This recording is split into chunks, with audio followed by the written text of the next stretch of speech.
ታዋቂ ፓስተር ነው የሚገርምሽ ነገር ፓስተር አዎ ስለ ፍቅር ህይወቴ ጠየቀኝ በእምነት ተቋማት ላይ የተለያየ ጅምላ ፍረጃ ጥላቻን የሚፈጥር ኢንተርቪው በማህበራዊ ሚዲያ መልቀቅ የወንጀል ተጠያቂነት እንደሚያስከትል ያውቃሉ? እንዲቆያችሁ ጠበቃ ያፍሮ የምናውቀውና የሰማነውን እንናገራለን። ቴዲ ሰላም ጤና ይስጥልኝ ውድ ተመልካቾቼ፣ ዛሬም እንደተለመደው ለእናንተ ወቅታዊ አዳዲስ መረጃ ዘል ጉዳዮች ይዤላችሁ መጥቻለሁ። ቤተሰቦች እንግዲህ እኔ ምንቴ ነኝ፣ ቻናሉ ደግሞ ምንቴ 22 ነው። ሰብስክራይብ በማድረግ ቻናሉ ፋሚሊ መሆን እንዳትረሱ። ቤተሰቦች ከእናንተ የሚጠበቅ ሌላ ጉዳይ አለ። እሱ ምንድነው? ሁሌ እንዳትለመዳችሁኝ ላይክ በማድረግ ፍቅራችሁን ገለጹልኝ። ላይክ ማድረጋችሁ ስለሚጠቅመኝ ነው። ቪዲዮዎችን ወይም ደግሞ ይዤላችሁ የመጡት መረጃ ለበርካቶች ተደራሽ እንዲሆን ስለሚረዳኝ ላይክ ማድረግ እንዳትረሱ። እኔ ይዣቸው በመጣኋቸው ቪዲዮዎች ላይ የግል አመለካከቴን ሐሳቤን አንጸባርቃለሁ። እናንተም ደግሞ የግል አመለካከታችሁን ሐሳብ አስተያየት ካላችሁ እንግዲህ ኮሜንት ሴክሽኑ ክፍት ነው፣ ገብታችሁ እንግዲህ ሐሳባችሁን በነጻነት ግለጹልኝ፣ እንወያይበታለን። ቤተሰቦች ወደ ቪዲዮዎቹ እናልፋለን፣ አብራችሁን ቆዩ።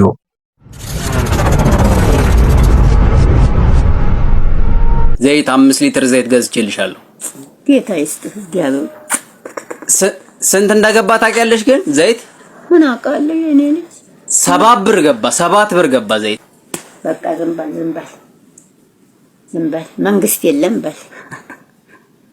መንግስትማ አለ ግን ኑሮ ተወደደ።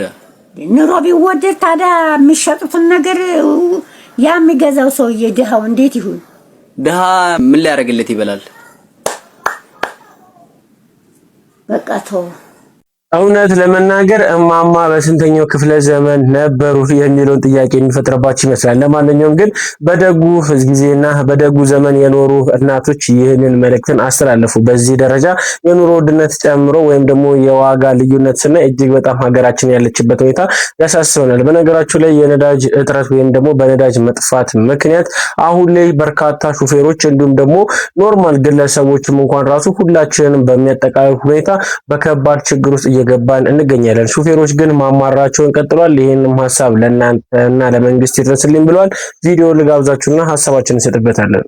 ፕሊዝ ባካችሁ በእግዚአብሔር ይሻለው ይሄን መልእክት ኮፕሊንግ ሼር በማድረግ ለበላይ አካል አድርሱልን። አይሱዚ አታክልት ነው ኦሬዲ ታውቃላችሁ በብዛት የሚጭነው ምንጓዘው 600 እና 700 ኪሎ ሜትር ነው። እኛ ደግሞ የገጠምነው እውነት ለመናገር እጅግ በጣም ከባድ ኪሳራ ነው። እንደ ሀገር እንግዲህ ይህ ነገር እንደ ቀልድ ሊታይ አይገባም። በተለይ እንደዚህ አይነት ጭነት የሚሰሩ ከባባድ መኪኖች እንግዲህ በርካታ ንብረት እየወደመባቸው ወይም ደግሞ ኪሳራ ውስጥ እየገቡ ይገኛል። እጅግ በጣም ያሳዝናል።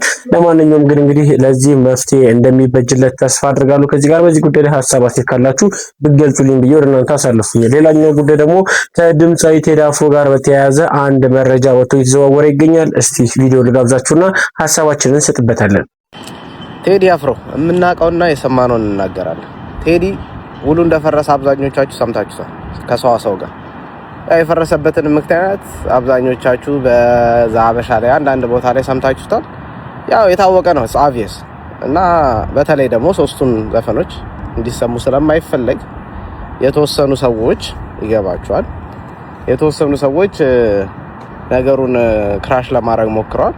ኤኒዌይስ እሱ ግን ለህዝቡ ቃል ገብቻለሁ በዩቲዩብም ቢሆን ለቃለሁ ብሎ ይገባ ቢግ ማኒ። ስለዚህ ሁላችንም አሁን ምን ማድረግ አለብን? አዚ ቻሌንጅ እንዳለ የቴዲ አድናቂ ሆነውላ ሙዚቃ የሚወዱላ ሁላችሁ የቴዲ አፍሮን ዩቲዩብ ገጽ ሰብስክራይብ ማድረግ አለባችሁ። በቃ አዚ ቻሌንጅ ሁሉም ሰው ማድረግ አለበት። ምክንያቱም he's a legend bro።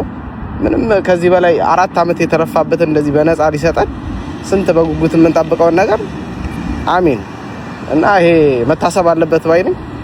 ስለዚህ ይመቻችሁላችሁም ሰብስክራይብ ያረጋችሁ ደውል ምልክቷን እየተጫናችሁ ሬዲዮ ናችሁ አትሊስት 3 ሚሊዮን መድረስ አለበት እስከሚመጣ ድረስ ራሱ አልበሙ።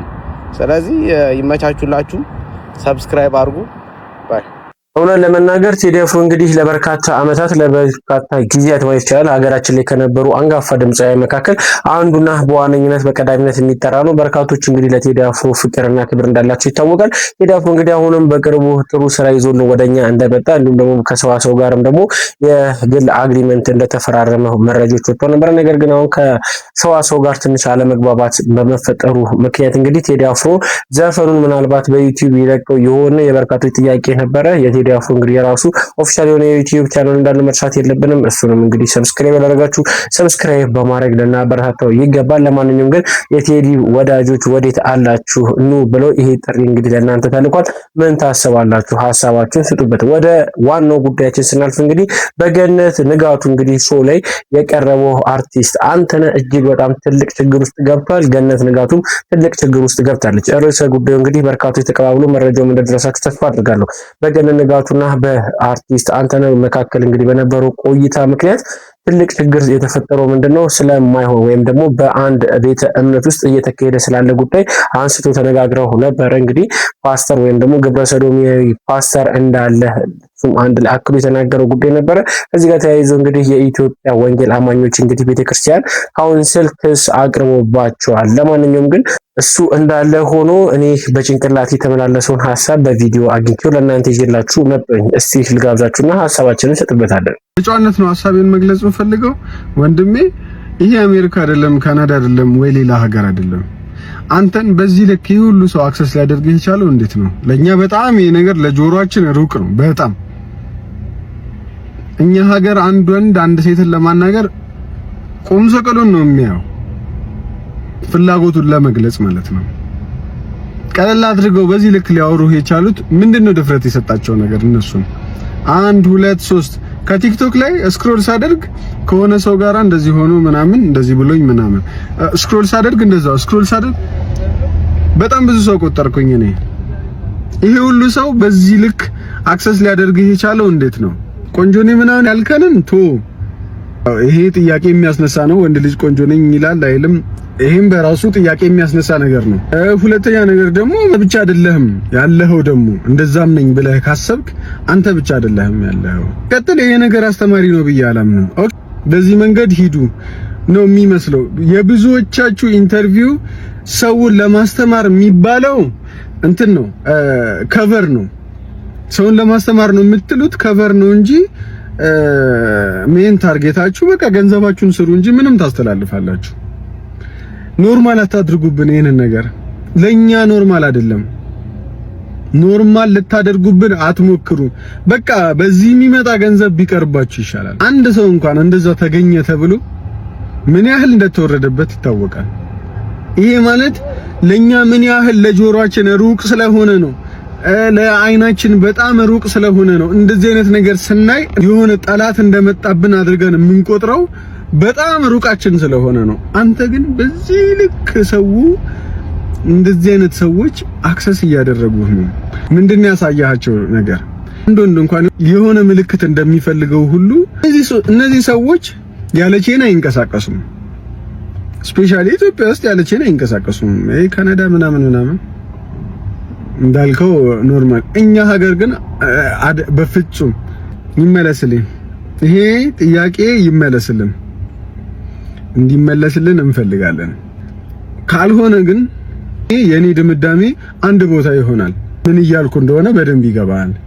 መልስ ይሰጠኝ፣ መልስ እፈልጋለሁ። ይሄ የሁላችሁም ጥያቄ ነው ብዬ አስባለሁ። አዲስ አካውንት ነው ፎሎ እያደረጋችሁኝ ይሄንን ነገር እስከመጨረሻው እስኪመለስልን ድረስ አንፋታም። እውነት የኔ ግምት ብቻ አይመስልኝም። በርካቶችም በዚህ ሐሳብ ይስማማሉ። ይህ ጉዳይ እንግዲህ እኛን የማለማመድ እስከሚመስል ደረጃ ድረስ እንግዲህ በዚህ ደረጃ ጥልቅ ብሎ መነጋገሩ ተገቢ አይደለም። እንደ ሀገራችን እንግዲህ የራሳችን የሆነ ሃይማኖት ወይም ደግሞ የራሳችን የሆነ ባህል አለን። እንደዚህ አይነት ነገሮችን አንቀበልም። ስለዚህ ነገሮችን ደግሞ አንነጋገርም። ምክንያቱም ከኛ ባህል ጋር ለኛ የማይመጥነን ጉዳይ ነው ብዬ ስለማስብ ነው ይህን ነገርን እንደ ማለማመድ እቆጥረዋለሁ። ወይም ደግሞ ይህን ርዕሰ ጉዳይ አንስቶ በዚህ ደረጃ በሶሻል ሚዲያ እንዲናፈስ ማድረጋቸው እንኳን ራሱ እንደ ማለማመድ ይመስለኛል። በዚህ ጉዳይ ላይ እኔ ያመንኩበት ወይም ደግሞ የምስማማበት ጉዳይ ነው። እናንተስ ይሄን ጉዳይ እንዴት ታዩታላችሁ? ከወንድማችን ሐሳብ የተመረኮዛችሁ ሐሳባችሁን ብትገልጹ እላለሁ። ተጨማሪ ቪዲዮ አለ ልጋብዛችሁ። ታዋቂ ፓስተር ነው። የሚገርምሽ ነገር ፓስተር አዎ፣ ስለ ፍቅር ህይወቴ ጠየቀኝ። አይ እንደዚህ ነበረኝ እና ተለያየን አመለጣታ ምናምን ነገር አይ አሁን ሳላስከም አይ አሁን እንኳን ስለ ፍቅር ሁኔታ ማስብበት ሁኔታ አይደለም ሌላ አይነት ነገር ስሞክረ ታውቃለህ ምናምን ማለት አልኩት ቆይ መልሼ ልደውልልህ ዘጋው ሌላ አይነት ሲል እኔ በቃ ግራ ገባኝ ከዚህ ተለየ ምን አለከ አውና በቃ እንደዚህ ያወራ የሆነ ሰዓት ምን ነገር አለ እሺ እኔ ወንድ ወዳጅ ነኝ አለ በስማ እና አንተንም እኔ ወድጄ ነው በጣም አፍቅሬህ ነው እና ምናምን አለኝ በኢየሱስ ስም ነው ያልኩት እየሰማኝ ማለት ነው ምን ሆነ ነው አንተ እንትን አይደለም ምናምን ነገር አልኩት ፓስተር አይደለም ወይ አዎ እና ወድጄ አይደለም ወድጄ አይደለም ስቴጅ ላይ እንዴ ቪዲዮዎቹን ባሳይሽ በግል ላሳይሽ ይችላል ቪዲዮዎቹን ባሳይሽ አታምኚ እባክህ በቃ ሚስጥሬን ጠብቅልኝ በጌታ ምናምን አለኝ ኧረ በጌታ አትበል ይሄንን ታሪክ ያካፈልከን ወንድማችን በኢትዮጵያ ሕገ መንግስት ግብረ ሰዶም ወንጀል ነው ስለዚህ አንተ ስሙን አልናገርም ስትል እየተባበርክ ያለው ከወንጀለኛ ጋር ወይም ወንጀለኛን እየደበክ እንደሆነ እንድታቅ ያስፈልጋል በዚህ በሶስት ምክንያት ይሄንን ወንጀለኛ ያልከውን ግለሰብ ላትነግረ እንደምትችል እኔ ገምቻለሁ የመጀመሪያው ነገር በስልክ ልውውጣችሁ ላይ መጨረሻ ላይ ሚስጥሬን ደብቅልኝ ስላለህ ነው ያልነገርከን ሚስጥረኛው ነህ ማለት ነው ስለዚህ ሚስጥረኛው ስለሆንክ ታሪኩን ተነግረናለህ እንጂ ማንነቱን በሚስጥር ነው የምትይዝለት በኛ ደረጃ አንተ ራስን ካስመለጥክና ካተረፍክ በኋላ ስለሌላው ግድ የማይለ ማንንም ቢበላሽና በእንደዚህ አይነት እርኩሰት ውስጥ ቢወድቅ ማይጨንቅህ ራስ ወዳድ ግለሰብ ነህ ማለት ነው ሁለተኛ በሶስተኛ ደረጃ ደግሞ የፈጠራ ታሪክ ነው የነገርከን ለዛ ነው ስሙን ያልነገርከን ሚስጥረኛው ካልሆንክ የፈጠራ ታሪክ ካልነገርከን ራስ ወዳድ ካልሆንክ በስተቀር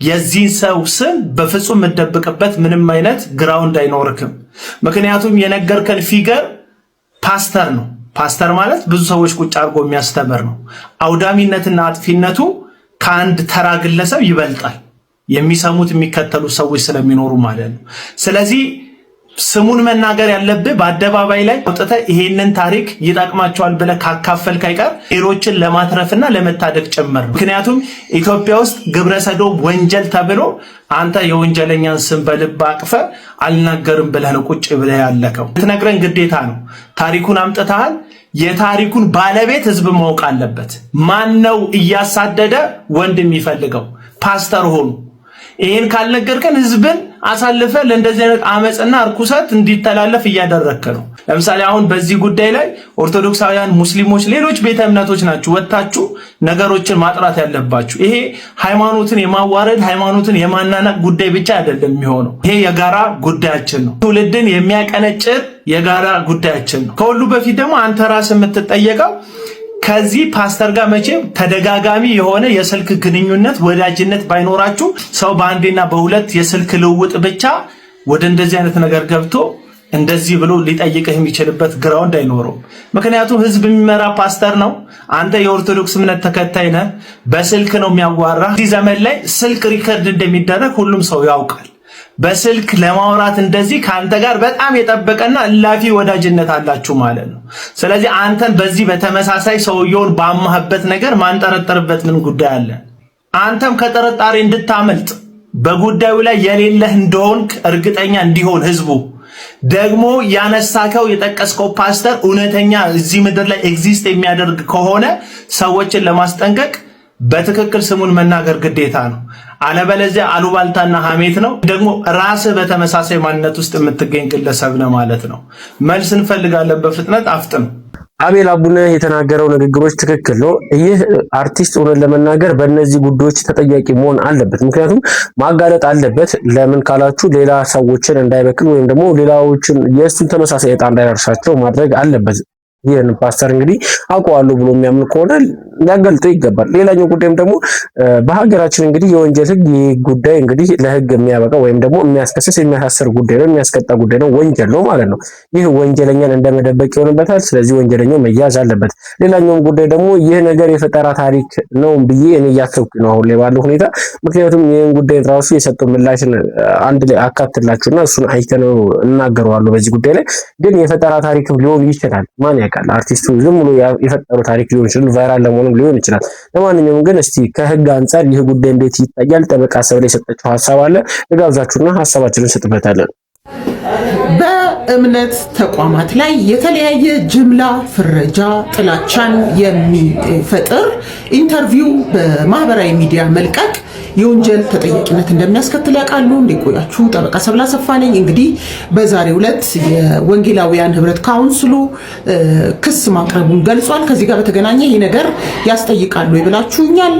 በሶስት መልኩ ልናየው እንችላለን። አንደኛ በኢፌዴሪ ወንጀል ህግ መሰረት ይሄ ነገር በተለይ ኢንተርቪው የእምነት አባቶች የሚባሉትን ሰዎች ግብረ ሰዶማዊ ተብለው እንዲፈረጁ የሚያደርግ ነው።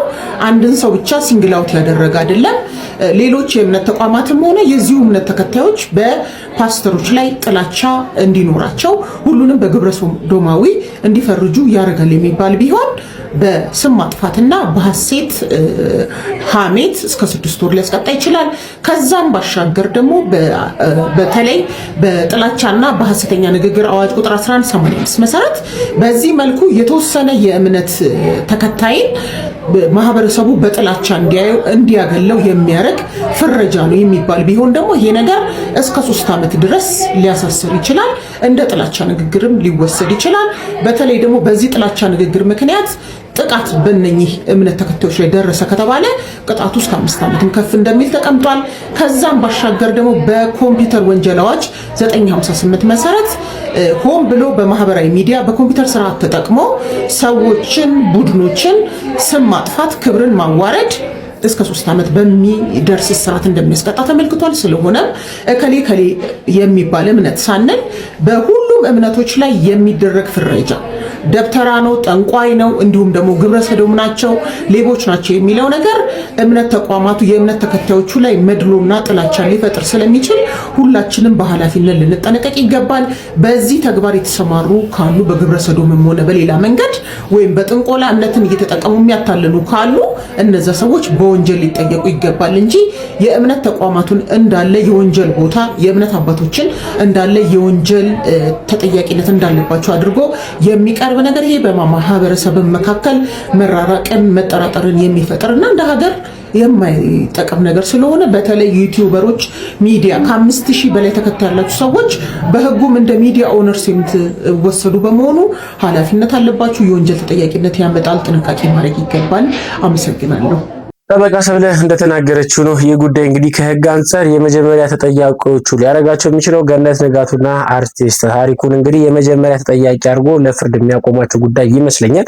እንግዲህ የኢትዮጵያ ወንጌላዊ ታማኞች እንግዲህ ቤተክርስቲያን ካውንስልም እንግዲህ በዚህ ጉዳይ ላይ ለህግ ወይም ደግሞ ክስ በማቅረብ እንግዲህ ጥያቄ አቅርባለች። ከዚህ ጋር ተያይዞ እንግዲህ ከሰሞኑ አዲስ ነገር የምንሰማ ይሆናል። ለማንኛውም ግን እሱ ራሱ የሰጠው ምላሽ አለ። ልጋብዛችሁና ሀሳባችን እንሰጥበታለን። ሰላም በመላ ዓለም የምትገኙ ውድ ኢትዮጵያውያን እንዴት ናችሁ?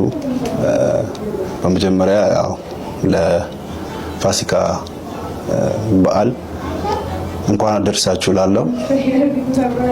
በመቀጠል በዚህ ሰሞን ከገነት ንጋቱ ጋር የሰራነው አንድ ቪዲዮ ነበረ። በዛ ቪዲዮ ላይ ያው እኔ የተጠቀምኩት ወጣቱን ለማስተማር ወጣቱ እንዲያውቀው በማለት ነው እንጂ እኔ የፕሮቴስታንት እምነት መንቀፌ ወይም የፕሮቴስታንት እምነት እነሱን መስደቤ መናገር አይደለም። ለምን ቢባል ያው በባህሪ በአብዛኛው ሰው ያቀኛል። የሰውን ሃይማኖት ተወዳለሁ፣ የሰውን ሃይማኖት አከብራለሁ።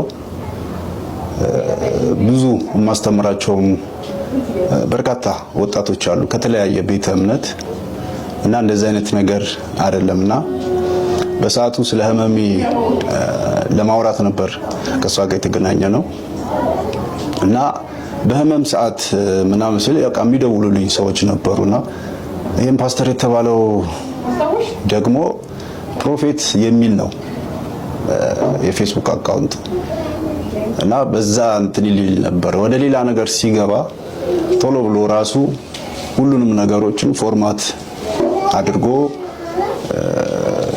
እንደገና ደግሞ ስልኩንም እንትን አላለም። ለምን ይሄ ነገር ይመጣል ብዬ አልጠበቅኩም። ይሄ ነገር ይመጣል ብዬ በጠብቅ እያንዳንዱ ነገር ሪከርድ አደረግ ነበር ወይም ስክሪንሾት አደረግ ነበርና ያንው በቃ እንደዛ ሲለኝ ከደነገጥኩኝ በኋላ ስልኩንም ራሴ ነኝ ዲሊት ያደረኩት።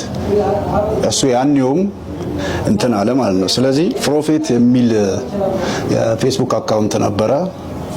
በዛ ላይ ነበር ስልክህን ላክልኝ ብሎ የነበረው እና ከዛ በኋላ ይሄንን ነገር ነው ያወራሁት። ለምን ቪዲዮን ጨርሳችሁ ካያችሁት በእንደዚህ አይነት ነገር ላይ ብዙ ወጣቶች እየተለከፉ ነው። ብዙ ወጣቶች የእንደዚህ አይነት ነገር ሰለባ እየሆኑ ነው።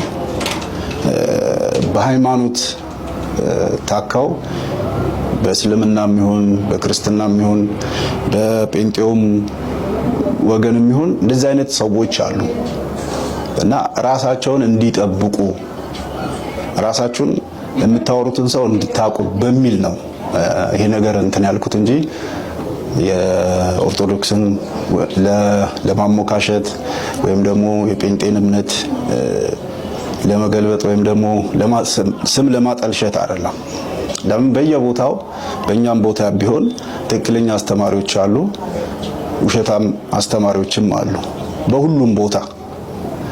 ስለዚህ እኔ ያው ወጣቱ እንዲማርበት ወጣቱ ከእንደዚህ አይነት ነገር ልጸልይልህ በሚል ሌላም ነገር በሚል ወጣቱ እንዳይታለል በሚል ነው ይሄ ነገር ልናገር የቻልኩት።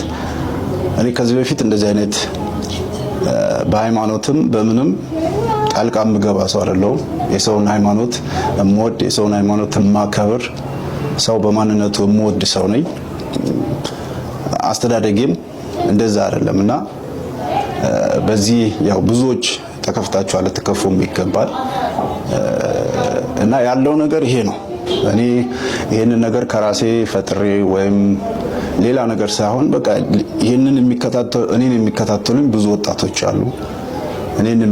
እኔን የሚደግፉ ወይም ደግሞ የኔን ምክር የሚሰሙ ብዙ ወጣቶች ስላሉ ከእንደዚህ አይነት ነገር ራሳችሁን ጠብቁ ከሚል ነው እና አውቃለሁ እንትን ሊላችሁ እንደሚችል አጠቃላይ እኔም በሆን ይካፋኛል፣ እኔም በሆን እንትን ላለው ግን ይሄ የተባለው ነገር ደግሞ ለክፋት የሆነ ነገር አልነበረም ወይም ደግሞ ለእንትንም የተደረገ አልነበረም። አሁን ላይ እኔ ህመሜን በማስታመም ላይ ነኝ ያለሁት፣ ስቃይ ውስጥ ነኝ ያለሁትና ያንን የማደርግበት ምንም አይነት ሲቹዌሽን የለም። ለምን በጴንጤውም የምወዳቸው በጣም የማከብራቸው ፓስተሮች አሉ። ይሄ ሁሌም የምናገረው ማለት ነው። እንደዚሁም በኦርቶዶክስ ውስጥ የምወዳቸው ሰዎች አሉ፣ በጣም የምጠላቸውም ሰዎች አሉ አስተማሪዎች። በእስልምና ውስጥም እንደዚህ በጣም የምወዳቸው ኡስታዞች አሉ፣ የእነሱን ትምህርት ሳገኝ የምከታተለው። እንደዛውም ደግሞ በሁሉም ሃይማኖት ላይ የሚያስተምሩት ትምህርት ወይም የሚናገሩትን ንግግር የማልከተላቸው ብዙ ሰዎች አሉና ነገሩን ከመልካም ነገር በማየት ነገሩን እንድታቀሉትና ነገሩን ይቅርታ እንድትሉኝ ይቅርታም እንድታረጉልኝ። እኛ ቤተሰብ ውስጥ ሙስሊም አለ፣ ኦርቶዶክስ አለ፣ እንደዚሁም የፕሮቴስታንት እምነት ተከታይ አለ። እንደዚህ አይነት ነገር የለም። ሀገር ነች። እንደ ሀገርም ደግሞ ሲታሰብ ሁሉም ተከባብረው ተዋዶ የሚኖርባት ሀገር ነች ያለችውና እና ያው የተለያዩ ሰዎች ስለተለያየ ነገር አውርቻለሁ። የተለያዩ ሰዎች የተለያየ መልእክት ይልኩልኛል። እማከብራችሁ እምወዳችሁ የፕሮቴስታንት ዘማሪያን፣ የፕሮቴስታንት አገልጋዮች፣ የፕሮቴስታንት ፓስተሮች እንዲሁም የፕሮቴስታንት እምነት ተከታዮች በሙሉ እኔ ይህንን ነገር ለማጥላላት የተጠቀምኩት ሳይሆን ወጣቱ በቃ ነገሮችን እንዲያስተካክል ራሱን እንዲፈትሽ በማለት ነው እንጂ በጣም ወዳቸው ክፍለ ሀገርም ቢሆን በጣም ወዳቸው ፓስተሮች አሉ ጓደኞቼ ከነሱ ጋር ሰላማዊ ነኝ እንደዚህ አይነት ችግር የለብኝም እኔ ከዚህ በፊት ያለሁት ህመሜ ላይ ነኝ የአንገት የወገብ የእግር እንዲሁም የልብ ህመም ላይ ነኝ ያለሁት ራሴን በማስታመም ላይ ነኝ ያለሁት ስለ ህመም በማውራት ሰዓት ነው የቸገረ ነገር ወይም ደግሞ ያስቸገረ ነገር በሚል ይሄ ነገር ሊነሳ የቻለውና የፕሮቴስታንት እምነትን ለመንቀፍ ለማንቋሸሽ